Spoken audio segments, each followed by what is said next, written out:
It's time for us all to renew our vows with Peter and Mary Jane before all the superheroes die. Yep, that's unexpectedly dark. I'm Jamie, and you're watching ComicsVerse.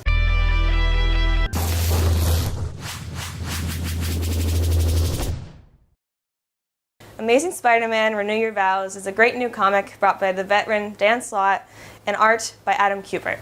Now, the story begins in what could be called cliché fashion, with Peter and MJ at home with their daughter. MJ's feeding her, and Peter's working on his web shooter. You know, typical night. MJ complains that Peter's not around enough, and Peter's like, babe, you know, I want to be here more, but Daredevil Moon Knight, they're not cutting it, so I gotta get them all. He says he'll do it. He says he'll try and stay home more, though, so we're all believing him on that. The next day, he's at work. He finds out not only were they not taking up all the people they needed to, they're actually dead. So what he said was probably pretty rude.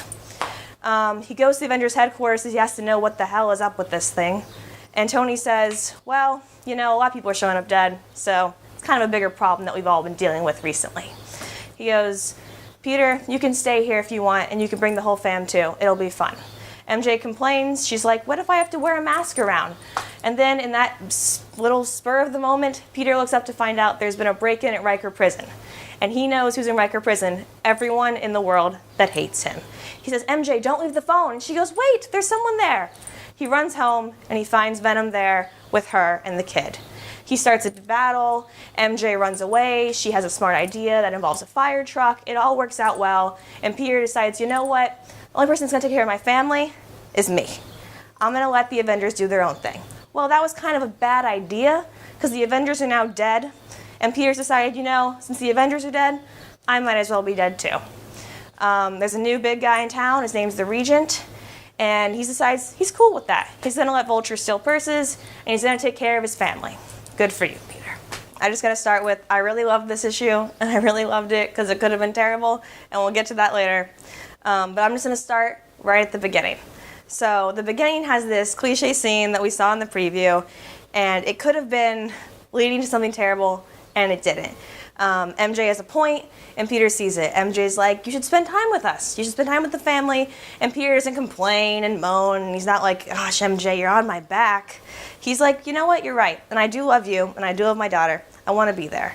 And so the MJ stuff being great in the beginning just keeps happening throughout the entire story with the final battle.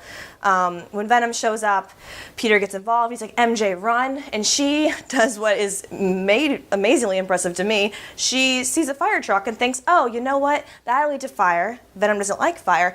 I'm just going to jump on the back of that with my daughter in hand and somehow not fall or get pulled over by the cops or the very fire department you're on. Impressive. She knows what she's doing.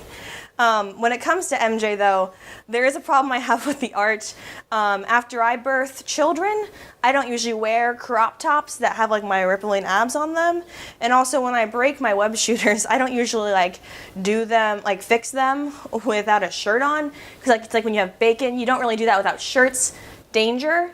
But otherwise, art is gorgeous, especially whenever he's in the Spider-Man suit. There's a great shot when he finds out that Venom's broken out of Riker prison, and it goes close on his eye, and you can see the screen in his eye, and it's just beautiful to look at. The other great thing about this issue is the ending is freaking fantabulous, because it starts with this beautiful story. Oh, we have them together. This is what you wanted. You were so mad at us for taking it away. Here you go. And then they kill every other superhero, including Spider-Man.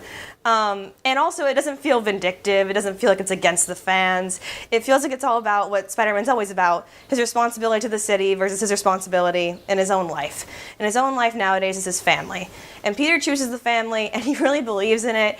And it's kind of hard because obviously Spider-Man should save the day. He shouldn't let people die. He shouldn't let tyrannical dictators run the world. He shouldn't let Vulture steal a woman's purse and then be like, hey, daughter, let's go across the street.